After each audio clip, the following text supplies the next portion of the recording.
მოგესალმებით მეგობრებო, დღეს განახებთ თუ რა ვიყიდე 24 ლარად მეორადებში. მოკლედ პირველი მანქანა არის ლეგენდარული Hudson Hornet-ი, ანიმაციური ფილმი მანქანებიდან. ელვა მაკმენის მასწავლებელი, ვისაც გახსოვთ, ეგ ტიპი ზუსტად. მოკლედ 6 ლარი გადავიხადე მანქანაში და ტექნიკურად არის იდეალური, ვიზუალზეც არაფერი არ ჭირს საერთოდ, ამიტომ ამის დატოვება იქნებოდა რაღაც ძალიან დიდი გამოუსწორებელი შეცდომა, ამიტომ წამოვიღე. ეს შემდეგი მანქანა არის Mitsubishi, რომელიც იმის გამო ვიყიდე, რომ ახალივით იყო და საერთოდ არაფერი არ ჭირდა, ეს 6 ლარი ღირდა, შესაბამისად არ დავტოვე და წამოვიღე. ერთადერთი ოფცია ამ მანქანას, რაც აქვს, ეხსნება კაპოტი, მეტი განსაკუთრებული არაფერი, უბრალოდ ისე ვიზუალურად ფერი მომეწონა, სიმართლე რომ გითხრათ, ამიტომ ვერ დავტოვე.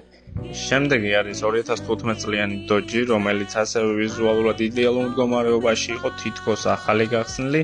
ამის გამო ესეც წამოვიღე, მაგრამ აი ბოლო მანქანა კიდევ ხო საოცრება. 18 ნომერი Porsche Golf-ის.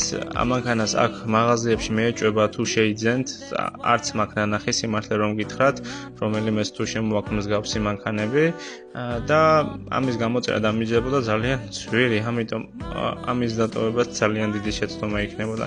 ძალიან გახარებული ვარ, ძალიან მაგარი მანქანები შეემატა ჩემს კოლექციას.